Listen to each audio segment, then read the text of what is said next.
After the recent presidential election of 2022, Miss Draupadi Murmu will be the next president. Normal citizens cannot vote for president. So who can vote for the president? The MLAs and the MPs vote for the president in the election. The special thing about MPs and MLAs voting is that here one person, one vote doesn't work here. When we all go to central election after the state election, the amount of vote will be one only means equal value. Telling you this is because in presidential elections, some of the politicians have more amount of vote than the other politician. So let's understand how did the entire process work. According to Article 58 of the Indian Constitution, there are 3 conditions of eligibility about who can run for this election. The first condition is that they must be Indian citizen. Second, they must be at least 35 years old. And third, they must be qualified to be a member of Lok Sabha. Additionally, there's a restriction that any person holding an office of profit in the central government or state government or under any authority of any government cannot run for these elections. But this restriction on holding an office of profit does not apply to the president, vice president, governor of a state, or a minister at the union government or a minister of state government. When the Indian Constitution was being drafted, a member of Constitution Assembly, Professor K.T. Shah, believed that the system shall be such that if any minister wanted to run for the president's post, they would first have to resign from their post. But Dr. B.R. Ambedkar rejected the suggestion because he believed that under such a system, if several ministers wanted to be the president, then all of them would have to resign. It would create complete administrative chaos in the government of the country. That's why the system was designed in the peculiar manner. The next question is that who can vote in the presidential elections? The short answer is Electoral College. The elected members of the Lok Sabha and the Rajya Sabha, plus the elected members from the various state assemblies, plus the elected members from the union territories of Delhi and Puducherry. Remember, they are the elected members. Therefore, the nominated members of the Rajya Sabha cannot vote. Now, let's get to the most interesting part. The system of one person, one vote doesn't work in this election because the makers of our Constitution wanted to maintain an equal balance between all the state governments and the union government. Additionally, they also wanted a balance between the states as well. It shouldn't be such that the state with the most elected MLAs and MPs have concentrated powers and more influence than some other states. So how is the value of one vote calculated? There's a formula for that. The total population of the state is divided by the total numbers of elected members of the state assembly. The number is then divided by 1,000. The result shall then be rounded off to the nearest whole number. An important point over here is that to see the population of a state, the population of the state during the 1871 census is considered.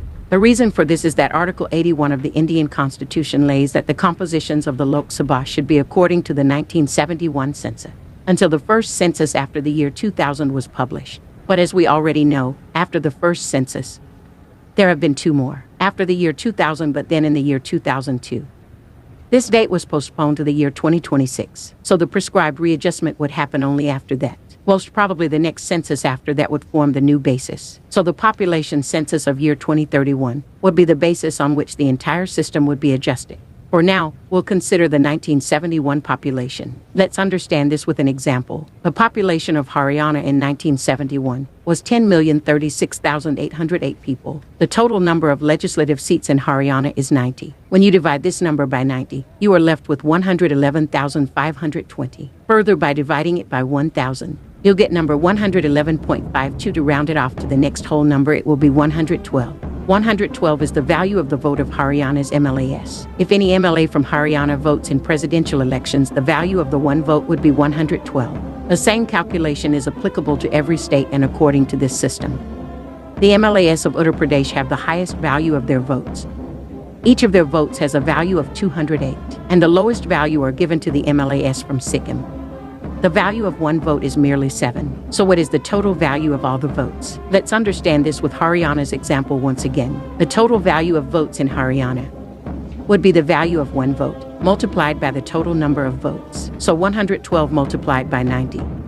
We get 10,080. The same value can be calculated for each state, as well as for Delhi and Puducherry. But Jammu and Kashmir are excluded from it. But after the repeal of Article 370, Jammu and Kashmir ceased to be a state and have now become 2 union territories, Ladakh and Jammu and Kashmir. And because there are no legislative assemblies in these union territories, they are under the president's rule. The politicians from here cannot vote in presidential elections. Earlier, the total value of votes with Jammu and Kashmir was 62-64. So we'll subtract this and remaining states and union territories, who are counted for the presidential election. Their final value would be at 543,231. But this was only related to MLAs. The MLAs chose by us, the state governments. But the architect of our Constitution wanted to provide equal representation between all the states and union government. So for the MPs of Lok Sabha and the Rajya Sabha, the value of their votes needs to be equal to the value of the votes of all the MPs and the MLAs. And this is what happens. There are a total of 543 elected MPs in the Lok Sabha and total of 245 members in the Rajya Sabha, of which 12 are nominated.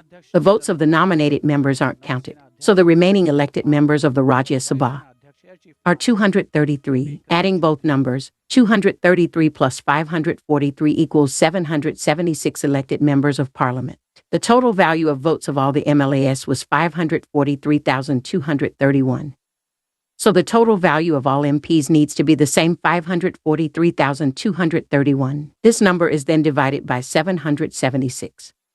You'll get 700.0399. Rounding it off to the nearest whole number, you'll get 700. It means that the value of the vote of each MP is 700. Here, the MPs from different states are differentiated. All the elected members of the Lok Sabha and Rajya Sabha, each of their vote has the value of 700 assigned to it.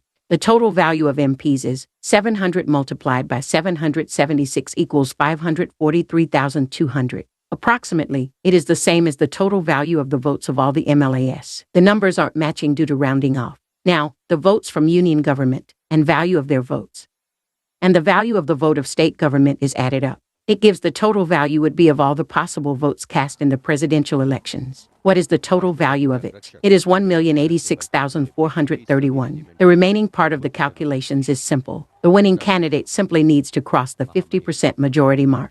If every politician who should be voting votes in the presidential elections, then the majority mark would be 543,216. But it doesn't happen, similar to how in the general elections. Not everyone casts their vote. The same can be seen in presidential elections. As of now, the situation was that there were 5 vacancies in Rajya Sabha, 6 vacancies in state assemblies, 2 MLAs were disqualified. So there are a total of 25 MLAs eligible to vote. But actually, only 3,991 of them voted. Of the 771 MPs, only 763 voted. The overall voter turnout was 99%. Whereas in the general elections by the common people, the voter turnout is generally at 60%, 70%, and here it was 99%. Another interesting fact about their elections is that the politicians who got to cast their vote. And regardless of the political party they are a part of, this political party cannot force them to vote for the selected candidate of the political party, similar to the general's elections conducted on secret ballots. We vote in secret and we can vote for anyone without letting anyone else know. The same thing is applicable to these politicians too. They vote in a secret ballot. By the way, they vote on a ballot paper. While we vote on an EVM, they still continue to use ballot papers. And the candidate they are voting for doesn't need to be revealed to anyone. No one would know anyway, so it is a good practice for democracy that any politicians from any political party can vote for any candidate. Secretly, some interesting cross-voting can be seen in these elections across party lines. Odisha's MLA Mohammed Makwem is a Congress MLA.